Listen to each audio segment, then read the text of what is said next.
عارفة ليه أنا عمري ما كدبت عليكي؟ ليه؟ عشان انتي عمرك ما عاقبتيني، حتى لو جيت قلتلك عملت مصيبة كبيرة عمرك ما جيتي عاقبتيني. على طول كنت بتلاقي لي حلول معاكي، على طول كنت بتلاقي لي سبب، على طول انتي واقفة جنبي حتى وانتي شفتي انه ده غلط، بس انتي واقفة جنبي عشان انا جيت قلتلك. انا ما بحبش اكدب عليكي الصراحة. انت عارفه اصلا لما بتيجي تحكي لي ان انت عملتي حاجه او غلطتي في حاجه، انا هنا بثق فيكي اكتر. انت عارفه ان هنا الثقه بجد بجد بتتبني بيني وبينك وبتبقى اعلى، وبثق فيكي ان انا ما بدورش وراكي. مثلا عمري ما مسكت تليفونك، عمري ما دورت وراكي انت بتعملي ايه، ما بعملش أنا كده، لان بالنسبة انا لي- واثقه ان انت لما بتغلطي حتى اول حاجه هتيجي تعمليها انك هتيجي انا تحكي. بالنسبة لي لو انتي مسكتي تليفوني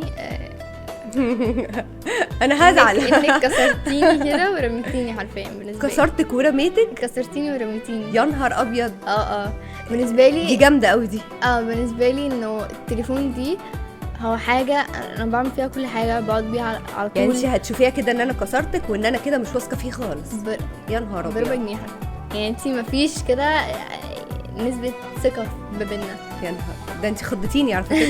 والله العظيم انا اتخضيت. عشان التشبيه جامد يعني. عشان الثقه هي المفروض ان انا واثقه ما هو انتي خلي بالك يا بتتكلمي روجي، بتعملي ده مبني ما بين الام وبنتها. يعني لو انت مديه المساحه لمامتك ان هي بتثق فيكي وما بتكذبيش عليها، عمرها ما هتفتش وراكي. لكن لو انت بني ادمه بتكذبي، الام ساعتها، طب انت رايك الام ساعتها تعمل ايه؟ هكلمك بقى كبنت، انت اللي بنت وانت اللي هتحطي الكلام. ايوه، هتفتش في تليفونها، هتسمع وهي بتتكلم مع اصحابها شفتي؟ ايه. مش هتبقى واثقه هي نازله مع مين ومش حتى. هتثق فيها انها تنزلها من البيت.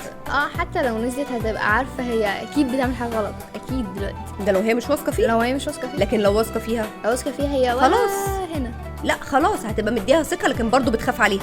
ده خوف. مفيش ام هتقول ولا ما هو هنا في دي. فرق ما بين الخوف والثقه. مم. الخوف اللي هو انا خايفه ان يحصل لها حاجه، بالظبط. اطمن عليها كل شويه. بس أيوة. الثقه لو مفيش ثقه يبقى انا هكلمك كل عاجبني دقيقتين عقليتك اسمع. انسه لوجي، عجباني عقليتك.